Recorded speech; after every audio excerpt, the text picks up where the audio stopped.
ஒரு கர்ப்பிணி பெண்ணுக்காக 7 கன்னிமார்கள் உயிர் விட்ட ஒரு மர்மமான ஒரு விஷயம் அப்படின்னு சொல்லி சத்திரக்குடி பக்கத்தில் ஒரு இடம் இருக்குது. அந்த இடம் பேர் பார்த்தோம்னா கொடிக்குளம் அப்படின்னு சொல்லி.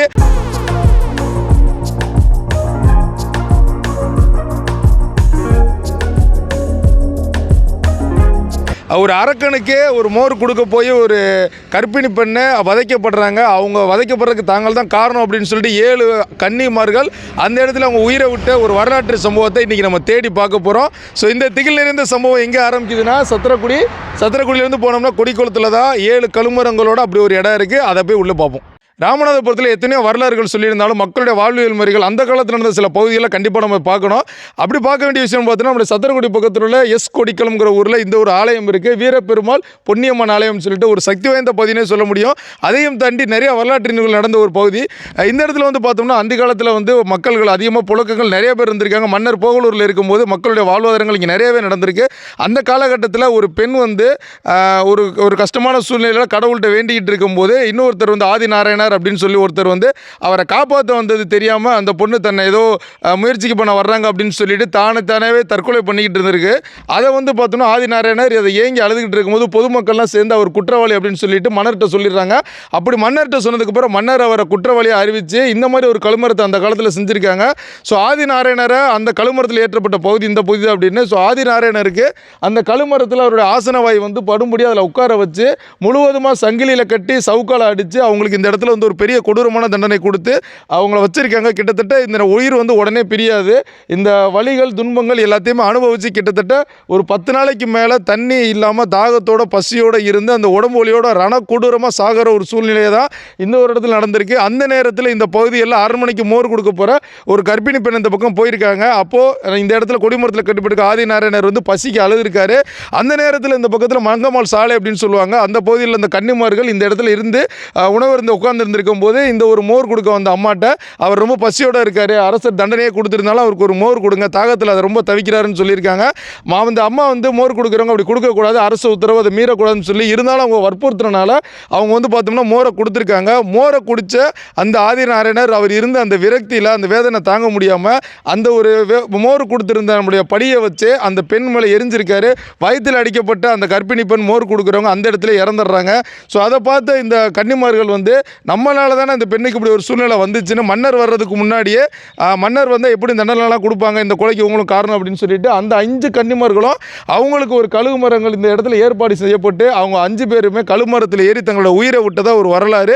ராமநாதபுரம் ஒன்று வீர விளைஞ்சது அப்படிங்கிறத இருந்தாலும் குற்ற உணர்வு தனக்குள்ளே இருக்குது அப்படின்னு தெரிஞ்சுக்கிட்ட உடனேயே உயிரை விடுறாங்கன்னு சொல்ல முடியும். அந்தளவுக்கு மக்கள்கிட்ட ஒரு பன்மைத்தன்மை இருந்துச்சு அப்படின்னு அந்த ஒரு ஆலயம் இன்றைக்கி எடுத்து கட்டப்பட்டு வீரப்பெருமாள் அப்படின்னு சொல்லி கிட்டத்தட்ட பழைய பரப்பளவில் இந்த ஒரு ஆலயங்கள் இன்றும் வந்து நடைமுறையில் இருக்குது. இந்த காலத்தில் வந்து பார்த்தோன்னா பாலியல் வன்கொடுமை, சிறுமியல் வன்கொடுமை, கூட்டு பாலியல் ஏகப்பட்ட விஷயங்கள் நடந்து மிருகங்களாக மக்கள் வாழ்ந்துட்டு இருக்காங்களா அரசாங்கம் எதுவுமே பண்ண மாட்டுறாங்க. அரசு நன்று கொள்வான் தெய்வம் நின்று கொள்கிற வரலாறு இருக்கிற மாதிரி அன்னைக்கு வந்து ஒரு பெண் இறந்ததுக்கு வந்து ஆதிநாராயணன் தான் காரணம்னு அரசர் அன்னைக்கு கழுமரத்தில் இறங்கி ஒரு தீர்ப்பு வழங்கினால தான் அந்த காலகட்டங்களில் இந்த மாதிரி பாலியல் வன்முறைகள் சீடல்கள் எதுவுமே கிடையாது. ஆனால் இன்றைக்கி டேட்டுக்கு அப்படி யாருமே பண்ணாமல் கோர்ட்டு மூலியமாக தண்டிக்க போகிறேன்னு சொல்லிட்டு எல்லாரோட வாழ்க்கை நாசமாயிட்டு இருக்கிறனால வருஷத்துக்கு கிட்டத்தட்ட 700க்கும் மேற்பட்ட பாலியல் வன்கொடுமைகள் தமிழ்நாட்டில் நடந்துகிட்டு இருக்கு.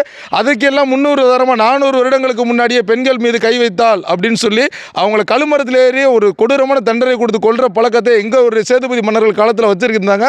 ஒருவேளை காலப்போக்கில் அது மறைஞ்சிருந்தாலும் மக்களுடைய வரலாற்று சான்றுகளுக்கு எடுத்துக்காட்டாவே இந்த பகுதியில் நினைவுபடுத்திட்டு இருக்கு. மக்கள் இன்னும் வணங்கிட்டு இருக்காங்க. ஆமாம், இவங்களுடைய வரங்கள் இதெல்லாம் என்ன நடக்குது? இந்த ஆலயத்துக்கு வந்தால் என்ன கிடைக்கும்? நம்ம வேண்டிய பலன் கிடைக்கும். இப்போ சில இடங்களில் வந்து பார்த்தோம்னா அந்த தொழிலுக்காண்டி வருவாங்க, சில இடத்துல வந்து திருமணத்துக்காண்டி வருவாங்க, சில இடத்துல குழந்தைகளுக்காண்டி வருவாங்க. அப்படி இந்த ஒரு ஆலயம் எதற்கு பேர் பெற்றது? அப்படி கிடைச்சதுனால தானே தெய்வமாக இருக்காங்க. ஓ, நம்ம வேண்டுனது கிடைக்குது. அதனால தான் அவங்களுக்கு எவ்வளோ மக்கள் இருப்பாங்க இந்த கோயிலுக்கு பாத்தியப்பட்டவங்க அப்படின்னு சொல்லலாம்? அது பல ஊரில் இருக்காங்க.